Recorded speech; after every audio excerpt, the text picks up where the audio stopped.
daloy ng panahon at mga pagbubuo muli ng lakas ng taong bayan. At naipakita yan na kayang gawin at pwedeng mangyari nga. Nang mangyari itong Occupy EDSA na kilos protesta sa 2 araw na ginawa ng Iglesia ni Cristo. Whether we admit or not, hanggang doon lang po siguro naman talaga ang pwedeng gawin ng Iglesia ni Cristo. Because openly, directly, and publicly, the Iglesia ni Cristo does not call for Marcos to step down, for the resignation of Marcos and Romualdez, or neither does the Iglesia ni Cristo is calling for a regime change or leadership change. Hindi nila ginagawa at mukhang hindi nila gagawin yan.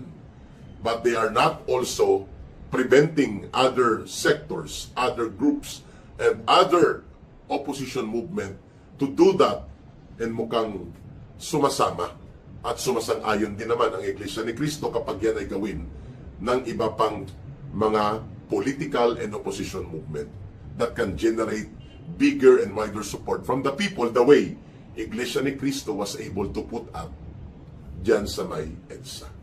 Napakarami pong balakid. Muntik pa akong hindi pinapasok. Alhamdulillah, praise God, nandito na po ako sa stage.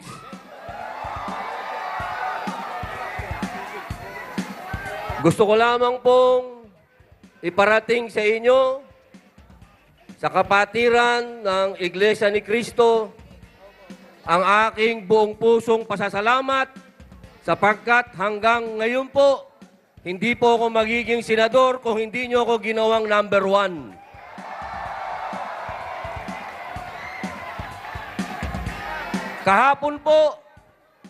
Kahapon, gustong-gusto ko na pong pumunta.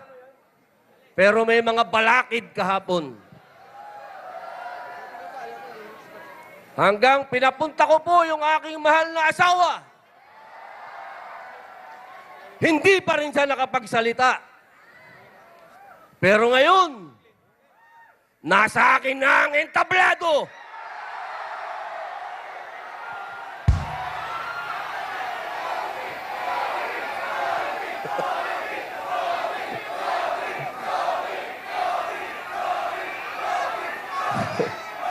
Salamat, mga kapatid. Akala ko, baby ama eh.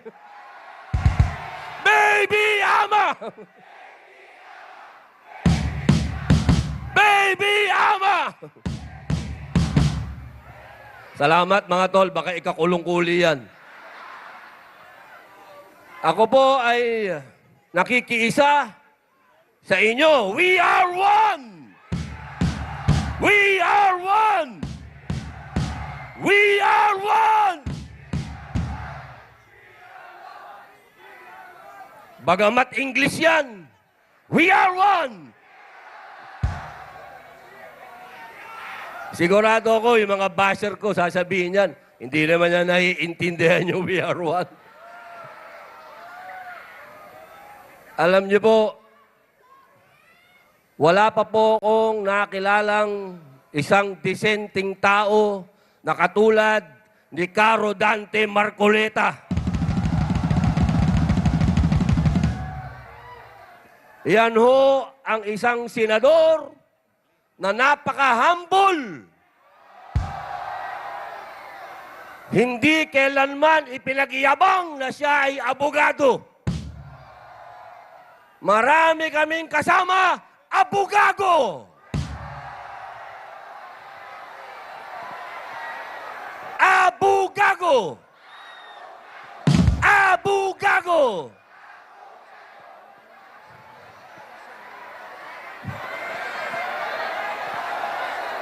Alam nyo, si Caro Dante, assalamualaikum sister. Si Caro Dante kapag nagpapaliwanag ng batas, naiintindihan ng lahat. Kaya pinipilit siyang pigilan. Papayag ba tayong pigilan si Caro Dante? Kami pong lahat sa minority ay iniisa-isa na. Kaninang umaga, pagbukas ko ng aking social media, nakalagay doon, kakasuhan na raw ako. Sabi nila, pinatakas ko daw si Bato. Naniniwala ba kayong pinatakas ko si Bato? Pambihira.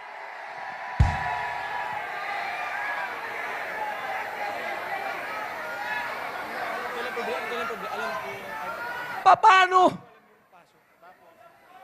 Pilipinas to, tapos ang warrant of arrest galing dayuhan? Pambihira. Akala ko ba malaya tayo?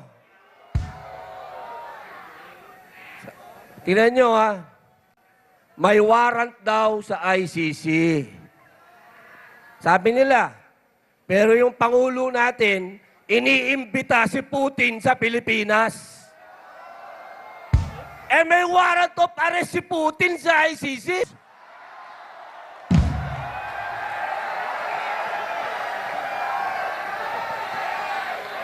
Pilipino lang ang kaya niyong isurrender. Ano ikakaso niyo sa akin? Obstruction of justice daw. Napanood niyo ba yung CCTV? Mukha bang tumakas si Bato? Pambira, naglalakad kami, sumakay kami ng kotse, lumabas kami, libo ang pulis, walang humuli sa amin. Paanong takas yun?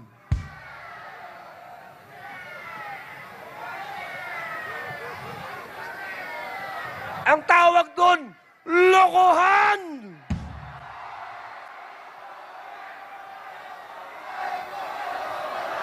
Lokohan! Lokohan!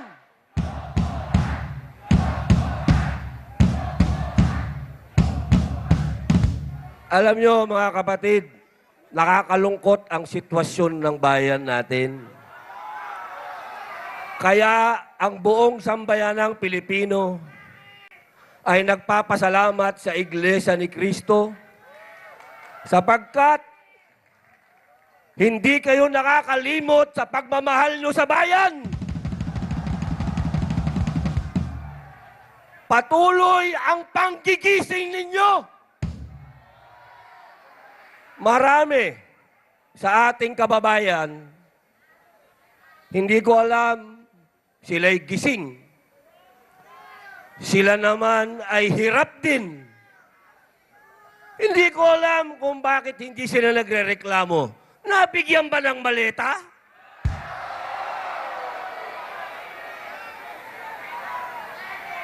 Ang dami nating mga politiko na dati ay matatapang. Matatapang sila. Pero nakalimutan nila to. Nasaan na to? Nasaan? Ah!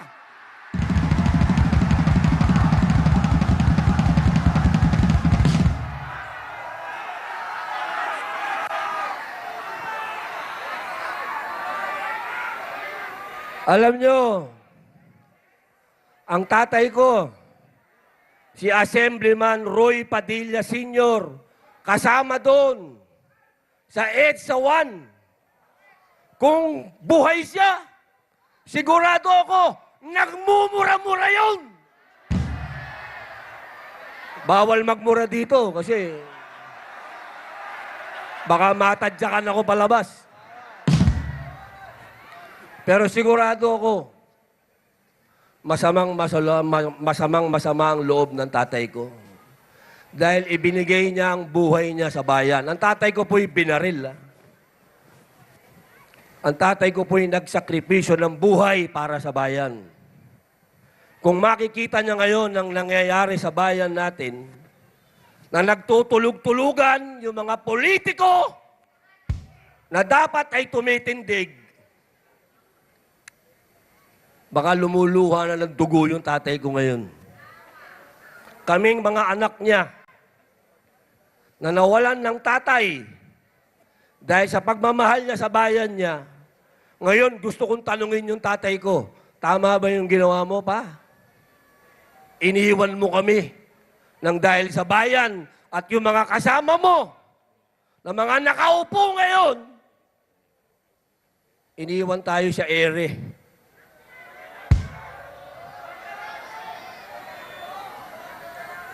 Napakasakit ng nangyari sa atin, mga kababayan. Mabuti na lamang, nandiyan kayo, INC.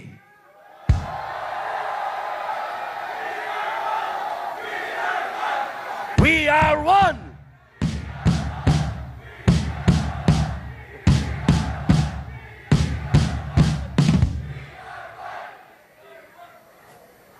May isang punto na lang. Kasi alam ko, tapos na tayo eh. Buti nakahabol ako. Ito, pakiusap po. Hindi sa inyo, dahil alam ko, hindi nyo kami iiwan eh. Gagamitin ko na lang tong oras na to para makiusap sa mga kababayan nating hindi naman nadalan ng maleta, pero nagtutulog-tulugan. Iniisa-isa na po kami. Hindi po magtatagal, masushoot na naman ako.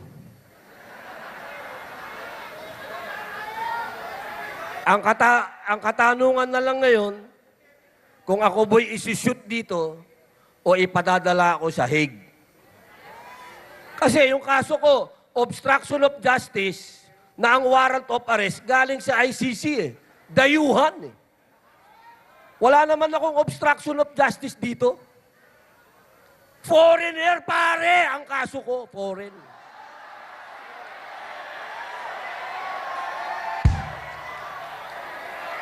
Isang malaking karangalan na rin. At least, di ba? Nandito tayo sa Liwasang Bonifacio, gumanap akong Bonifacio, at ang kalabang ko, dayuhan!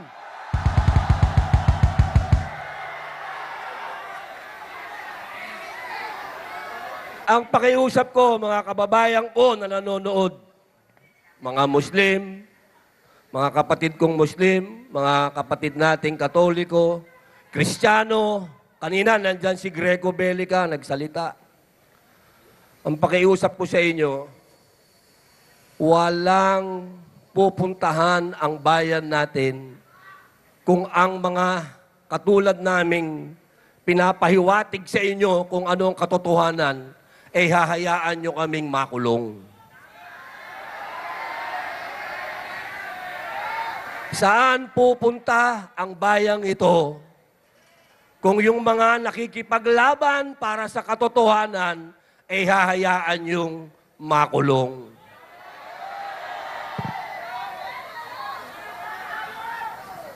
Paano na ang bayang ito? Paano na ang mga lugar na katulad nitong Liwasang Bonifacio? Kung yung kalayaan ay hahayaan nating tapak-tapakan at ibasura na lang para lang sa kanilang mga pansariling interes. Hindi nyo po pwedeng sabihin na hindi, okay lang ako, bahala na ako sa buhay ko. Hindi po pwedeng ganun. Dahil ako, ang sarap na ng buhay ko, ang ganda ng asawa ko, bata yung asawa ko.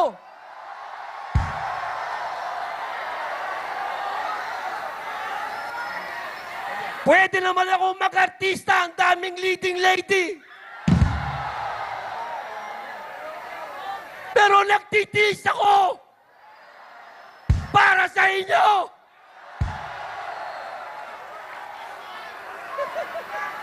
Kaya sana mga kababayan ko, huwag tayong maging makasarili. Tingnan natin kung ano ang ginagawa ng Iglesia ni Cristo.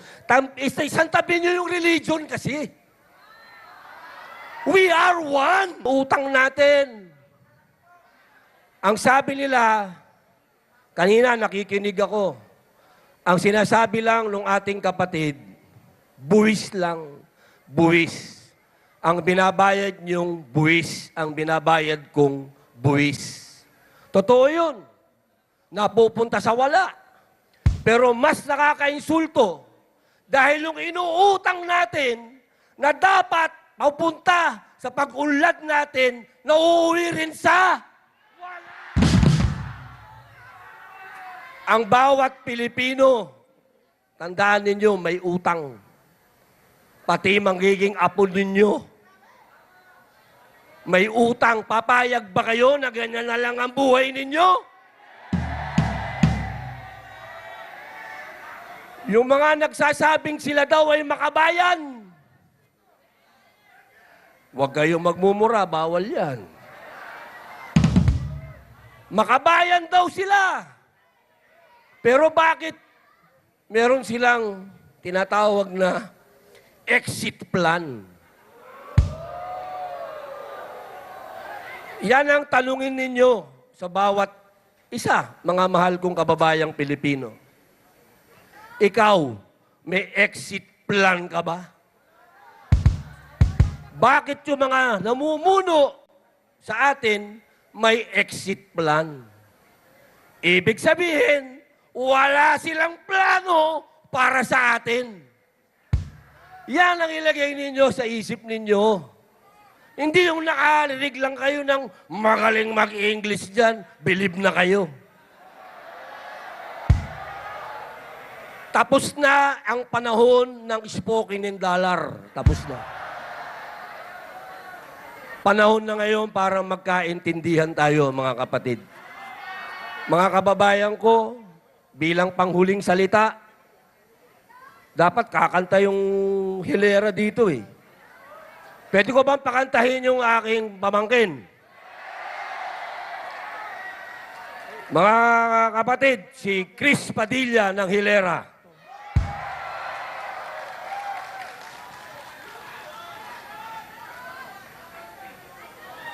Alam nyo, dapat banda yan eh.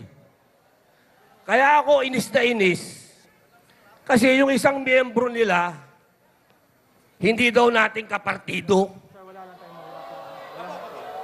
Kaya isipin ninyo yan, nang dahil sa politika, dapat we are one, di ba?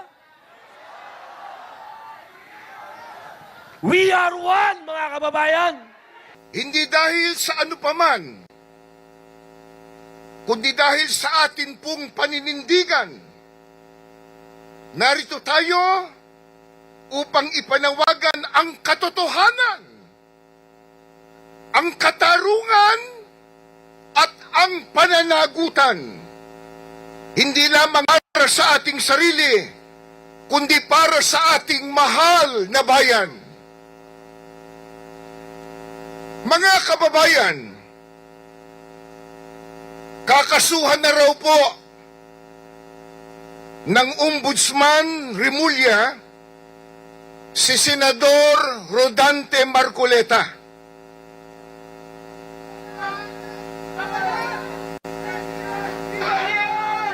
Ikakaso daw po ay indirect bribery, plunder, mga kasong mabibigat, mga kasong magkukulong sa isang inosenteng tao.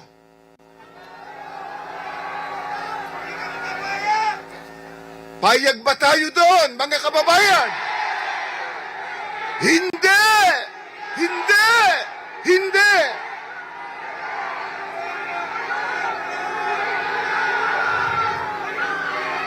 Meron pong napakalaking tanong. Bakit po si Marcoleta? Bakit ang nag-iimbestiga ang siyang kinakasuhan?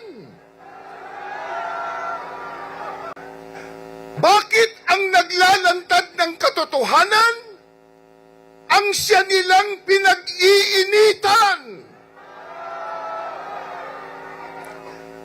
Hindi po ba't ang COMELEC mismo ang nag-absuelto kay Marcoleta sa isyung ito?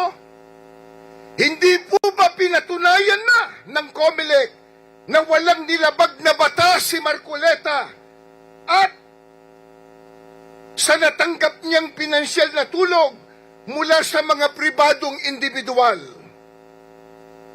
Kung ang pagtanggap ng campaign funds ay basihan ng plunder, bakit si Marcoleta lang?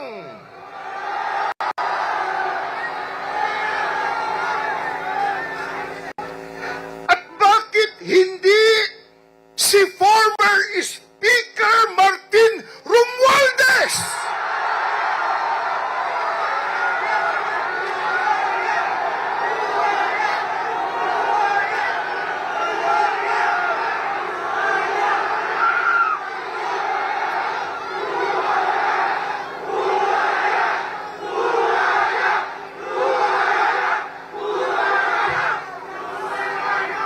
Bakit hindi siya ang kasuhan ng plunder?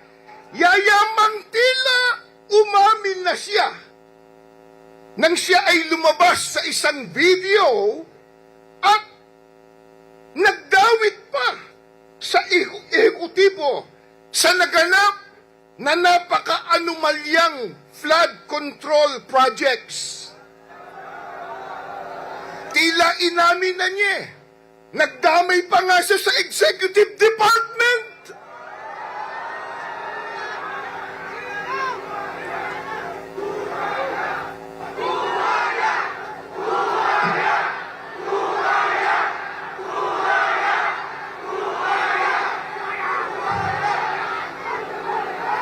Bakit po tila bailable ang naging kaso niya?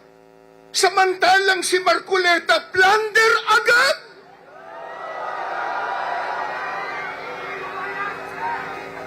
Mga kababayan, bakit hindi kasuhan ang ibang mga politikong sangkot sa pandarambong sa pondo ng DPWH?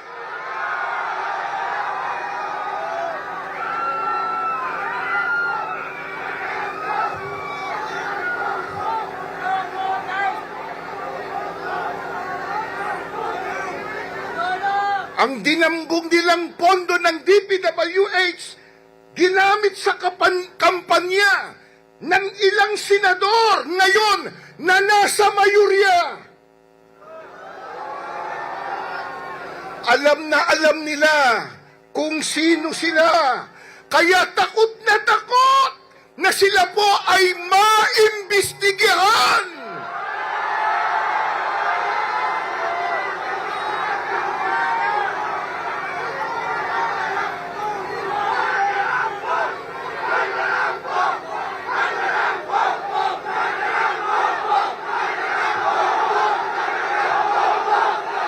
Statement si Bersamin. Nariyan po ang mga ebidensya. Ngunit bakit tila bulag ang ombudsman sa mga ito? Bakit Ginoong Boying Rimulya? Bakit?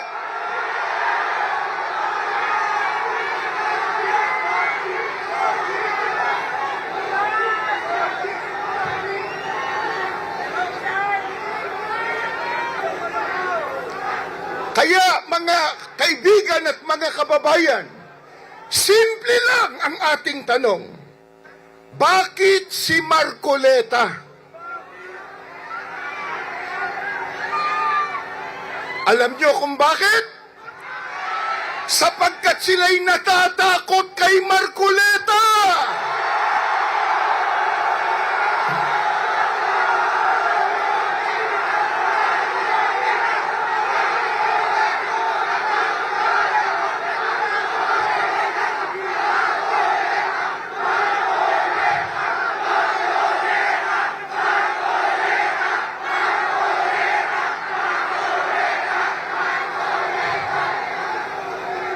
Natatakot po sila na igiit ni Marcoleta ang imbestigasyon sa pinakamalaking nakawan sa kasaysayan ng ating bansa, ang flood control scandal. Nakakahiya! Nakakahiya! Nakakahiya!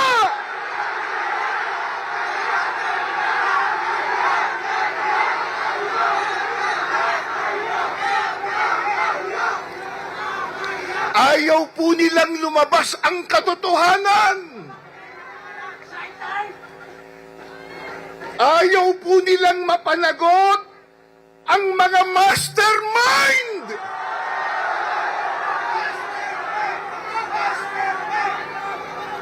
Kaya gagamitin po nila ang kapangyarihan ng ombudsman. Gagamitin po ang sandigang bayan upang takutin, upang patahimikin, upang puksain ang sinumang magsisilbing hadlang sa kanilang kabugtutan. Napakasama! Napakasama! Napakasama!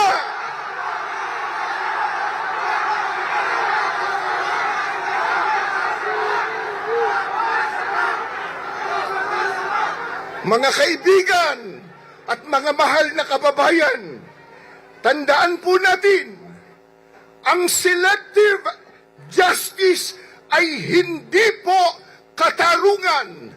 Ang selective justice ay injustice!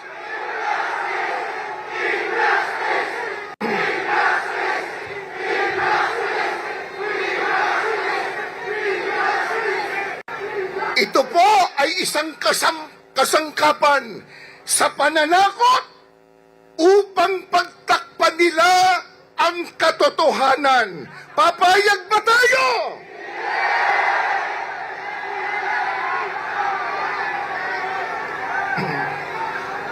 Mga mahal na kaibigan at mga Pilipinong nagmamahal sa ating bayan, kapag ang mga ahensya ang dapat sanang nagpuprotekta sa mga mamamayan, siya pa rin nagkakampi-kampi upang gibitin ang mga naglalantad ng katotohanan.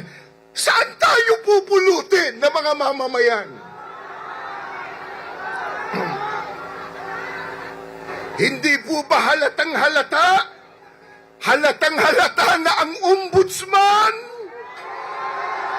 ang sandigan bayan, at ang ilang mga mambabatas nagkakampi-kampi po para protektahan nila ang isa't isa, lalo na ang nakaw na pera.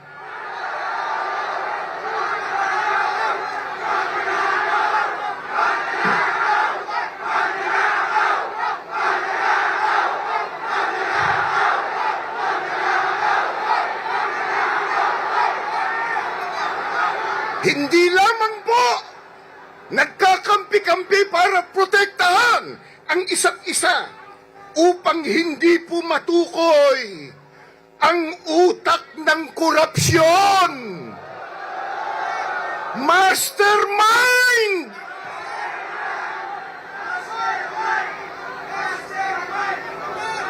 Mga kaibigan, mga Pilipinong nagmamahal sa ating bayan, ito mismo ang dahilan kung bakit tayo narito ngayon.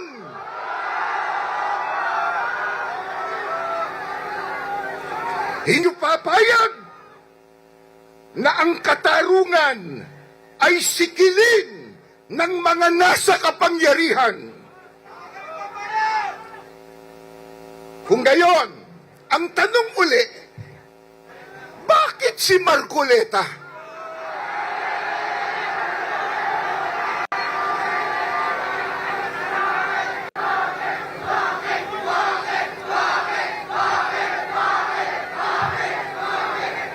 May karugtong yun eh. Bakit si Marcoleta? Sila ang mandarambong!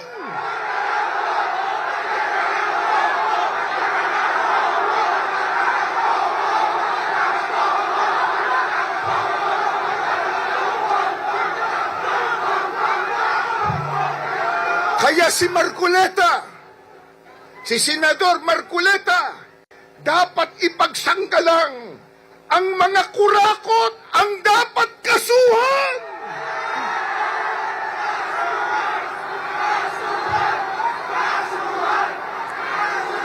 Ang mandarambong ang dapat ikulong.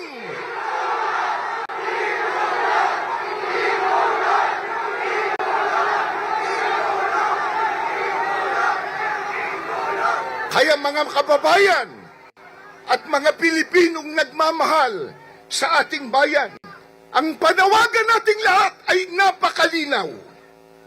Ilantad ang katotohanan, panagutin ang mga mastermind sa korupsyon, hindi ang naglalantad. Pairalin po natin ang hustisya.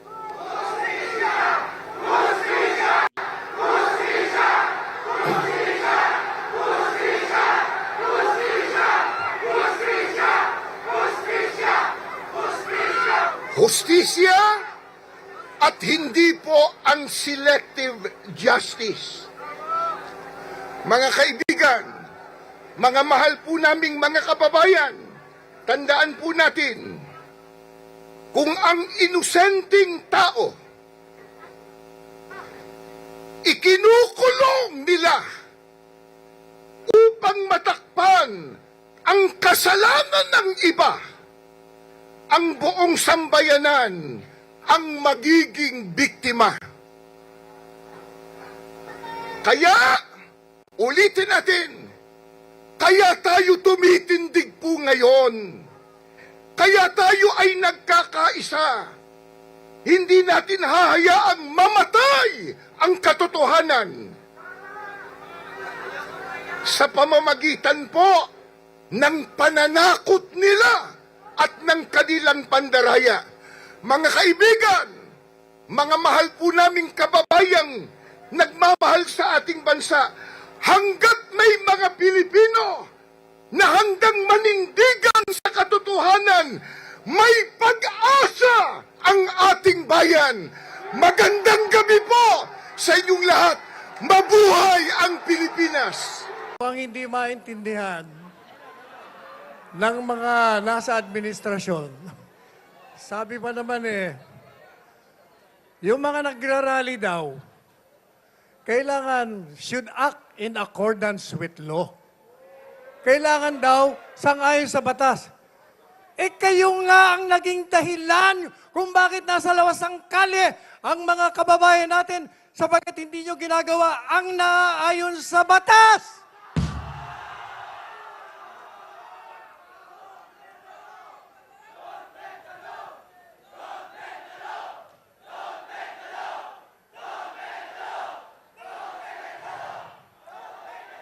Hindi nila naiintindihan. Sabi niya, bakit selective justice? Sus Mariosep. Selective justice sapagkat ang inuusig niyo lamang ay ang mga kritiko ninyo, yung mga naglalabas ng korupsyon, siya ninyong pinakukulong. Kaya selective justice ang tawag doon. Bakit hindi niyo maintindihan? Napaka-tangier niyo naman.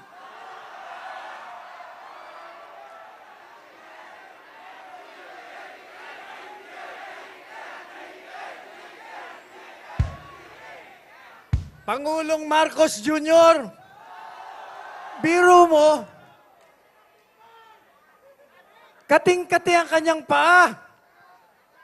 Hindi mapigilan na pumunta sa ibang bansa habang ang bayan natin ay naghihirap, habang ang mga nasa General Santos ay humingi ng ayuda, hindi mabigyan ng katugunan ng kanilang pangangailangan, habang ang mga kababayan natin ay salat sa yaman, salat sa edukasyon, sa lahat ng bagay, nandun siya nagliliwaliw sa Canada. Anong uring presidente ka?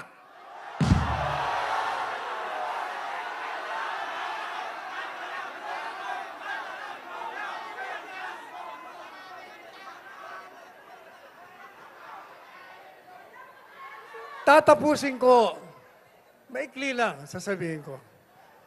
Sa wikang dayuhan, alam niyo ba kung ano ang pinakamataas na batas? Sa wikang dayuhan, sinasabi, salus populi est suprema lex.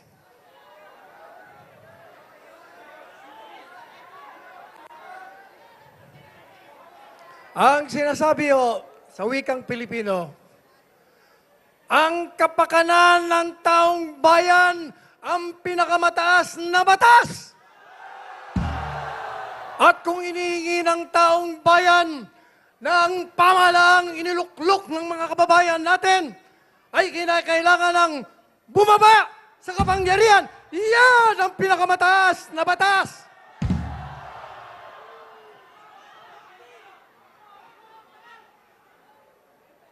Sila po ay inihalal natin. Sa ngayon sa saligang batas, isa lamang ang pangunahing layunin ng isang pamahalaan. Tayo ho ang lumikha ng pamahalaan. Ano ko ba ang layunin? Sa ating konstitusyon, nakalagay doon, the primary purpose of the government is to serve and to protect the people. Ang pangunahing layunin ng isang pamahalaan ay pagsilbihan at bigyan ng proteksyon ang mga sambayanang Pilipino na lumikha sa pamahalaan. Tayo ba ay pinagsisilbihan nila? Tayo ba ay binibigyan ng proteksyon? Sila ba ay nagkakamkam ng kayamanan natin? Sila ba ay nagpapahirap sa taong bayan? Sila ba ay lumalawag sa batas?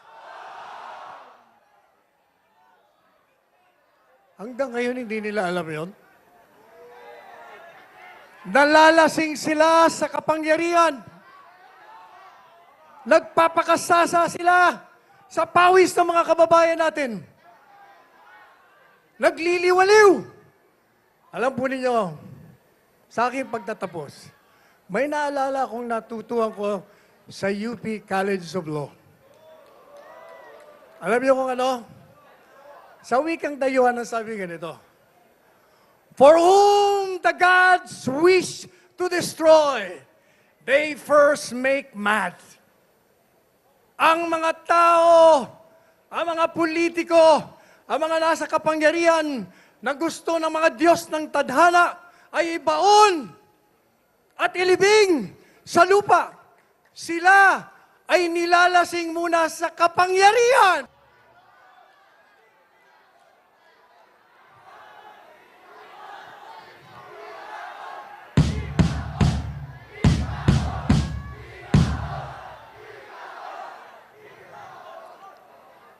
Biro nyo slogan natin, we are one. Pero sila, ayaw nilang sumali sa atin. Hindi sila kasama sa ating lahat. Anong gagawin natin sa kanila kung ayaw nila?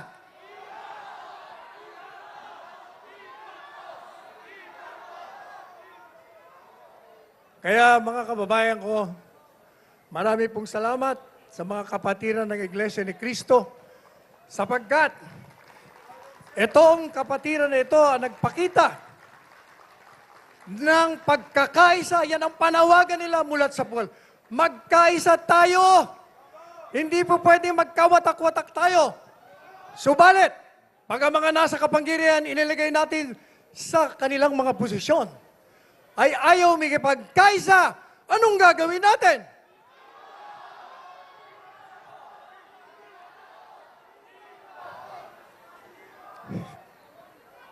Hindi lang ibaon, ililibing natin.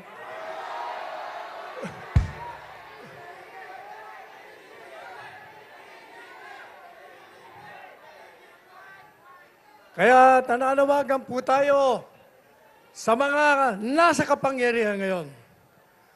Akala nyo siguro ay mananatili kayo sa inyong mga kinaluluklukan. But let me tell you this, sasabihin ko na sa inyo, nabibilang na ang mga araw nyo! Nabibilang na ang mga araw ng pagnanakaw ninyo! Nabibilang na ang araw ng paglabag nyo sa batas! Darating ang panahon, yung ginagawa ninyo sa mga taong kritiko ninyo, ang mga pinakukulong nyo, kayo ang ipapasok sa bilangguan! Kaya, manalangin po tayo. Sana magbago pa sila. Sana magkaroon ng pagbabago ang kanilang mga kalooban.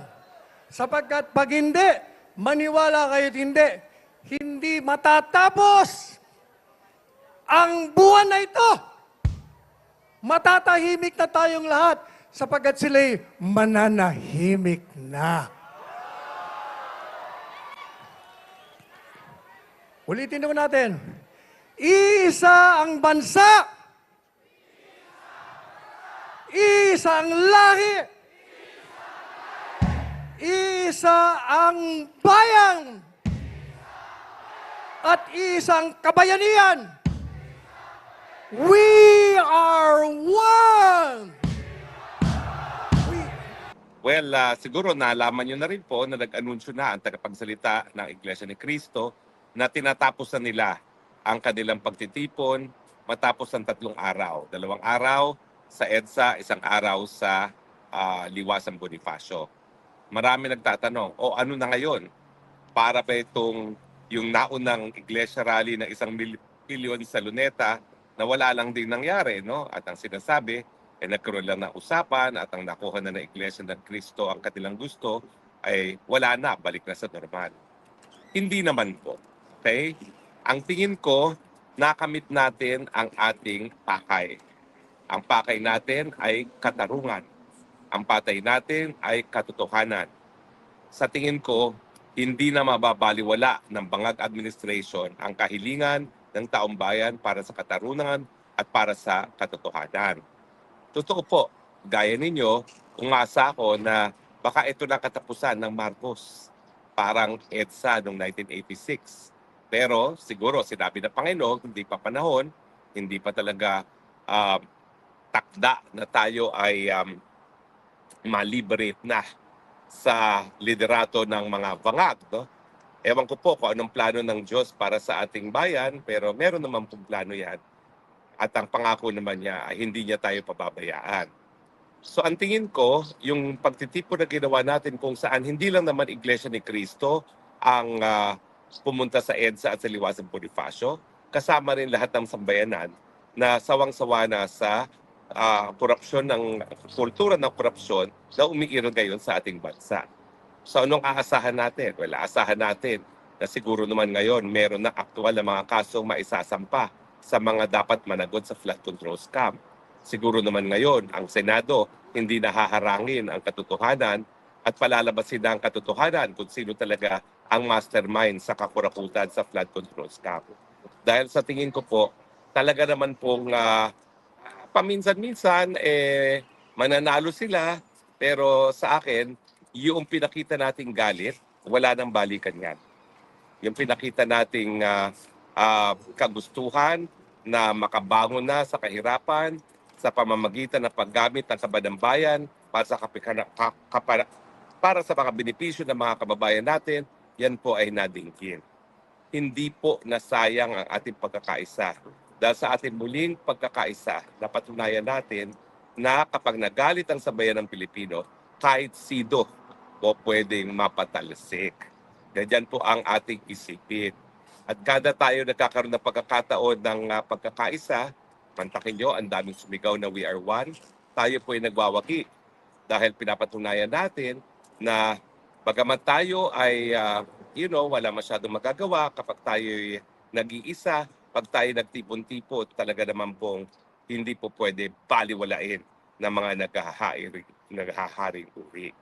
Pero totoo po, marami talaga nagsasabi na ang akala talaga natin katapusan na ni Marcos Jr. Well, siguro hindi pa po. No?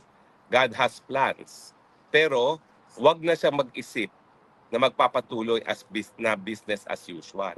Kasi napakita na natin na ang papel naman talaga ng Iglesia ni Cristo, parang sila yung Cardinal Sin dati. Si Jaime Cardinal Sin, siya yung nananawagan, lumalabas ang mga tupa.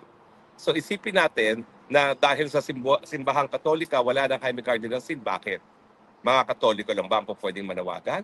So ang nangyari talaga, nanawagan din ang mga ibang simbahan at dininggin ng mga tupa ang panawagan ng ibang simbahan. So, naulit talaga ang kasaysayan. Kaya lang, kumbaga, hinayaan ng simbahang Katolika, iba ang manawagan. Hindi ko alam kung tama o hindi o mali yan para sa simbahang Katolika. No?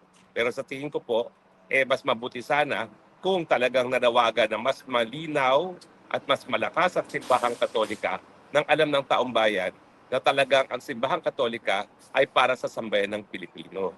Siyempre, kung ikaw na may mananampalataya, ang gusto mong nag-aalaga sa iyong mga pastor ay kasama mo sa hirap at sa ginhawa. Hindi naman po pwede kasama mo lang sa loob ng simbahan, pero yung kanilang sinasabi sa pulpito na kinakailangan itatuyod ang kapakanan ng mga mahihirap because blessed are the poor because they shall inherit the kingdom of God, hindi naman nagkakaroon ng katuparan sa kanilang pang-araw-araw na buhay. Mas mabuti sana talaga kung ang simbahan mas malakas, mas malinaw ang kanilang paninindigan kasama na nagdurusang mga mahihirap at ng sambayan ng Pilipino. So wag po kayong masiraan ng loob. Lahat naman po ito ay positibo. These are gains na hindi na maitatanggi at hindi na mapagkakait sa sambayan ng Pilipino. Alam nila ngayon na isang tawag lang dumarating ang sambayan ng Pilipino. Huwag niyo pong isipin na ang mga taga-Iglesia ni Cristo at yung mga ibang hindi naman iglesia na sumuporta ay sunod-sunuran ng taong bayan, talaga naman pong yan ang mensahe na pinarating natin. Na hindi na po pwedeng baliwalain, hindi na po pwedeng kalimutan, hindi na po pwedeng wag pansinin dahil ang sakit ng sikmura ang pinagmumulan ng galit na po pwede talaga maging dahilan para matanggal ang isang leader. Hindi ko po alam kung anong mangyayari sa mga susunod na panahon. Sa tingin ko, nalaman na ng taong bayan na epektibo pala kapag pinakita ang galit. So bagamat pinatigil na sa pangatlong araw ang kilos protesta, alam na ng Pilipino, oy, hindi pala ako po pwedeng mabaliwala. Hindi pala po pwedeng kalimutan na lang yung galit na nararamdaman ko. Kaya ngayon, magsisilbing leksyon yan sa gobyerno. Magpatuloy kayo sa mga pagtatanim ng kaso, babalik at babalik kami sa EDSA at baka sa susunod, baka malusot ng Malacanang kung hindi kayo magbabago ng patakaran. At kalimutan na yung pagdanasa na magkaroon ng Marcos Forever. Ang magiging resulta ng pagtitipo natin, malalaman natin sa darating na mga araw dahil sa 6 magsisimula na ang impeachment hearing ni Inday Sara Duterte. Malalaman natin kung magiging moro-moro yan o hahayaan nila na lumabas ang katotohanan dahil kapag lumabas ang katotohanan, kampante naman ang marami na mapapawalang sala si VP Sara. Pero kapag ginawa na namang moro-moro yan, asahan niyo po, mas maraming tao pa ang lalabas. Dahil ngayon, ang ginawa nilang mitya ay yung pag-aaresto kay Rodante Marcoleta. Well, mahal ang tao si Rodante Marcoleta, pero make no mistake about it, mas marami nagmamahal kay Inday Sara Duterte at kay Tatay Digong kesa kay Rodante Marcoleta. Kung ito ang naging resulta ng taong bayan, nung ginipit ang Marcoleta na talaga namang ginagawa lang ang kanyang katungkulan bilang senador para malaman ang pawang katotohanan dito sa flood control scam, makikita nyo na. Pwede nyo nang makita kung ano magiging resulta ng bayan kung gagawin nilang sarswela ang impeachment at pilit na patatanggal sa posisyon si Inday Sara Duterte. Kahit anong bakod ang gawin ninyo dyan sa paligid ng Malacanang, hindi kayo masisiguro na ang hagupit ng taong bayan ay mababaliwala yung mga bakod na gagawin ninyo. Sa mga kababayan, tuloy lang po ang laban. Ang laban naman talaga natin ay para magkaroon ng gobyerno na malinis, gobyerno na nagbibigay ng serbisyo sa mamamayan at hindi gobyerno na nagpapataba lamang dahil ang mga buwaya ay linalamo ng kapadambayan. At itong nangyari sa 3 araw na nakalipas, pinakita po natin ang lakas ng pinagsabang sambayanan at sa tingin ko, alam ni Marcos Jr. mismo, kinakailangan magbago na siya dahil pag hindi siya nagbago, talagang isusuka siya gaya na sinuka natin ang kanyang ama. So, kinakailangan po, congratulations Team Philippines dahil tayo nagwagi na naman. Napadala natin ang mensahe sa pangag na diktador na kurakot, tama na sobra na dahil kami, panandalian magtitimpi, pero magkikita tayo muli kung walang pagbabago sa gobyerno. Bakit pinapausahan ni Senator Marcoleta? Dahil siya gusto niya katotohanan. Eh sila ay puro kasinungalingan. Alam niyo ba si Marcos hindi Ilocano? Hindi Ilocano si Marcos. Nanakaw.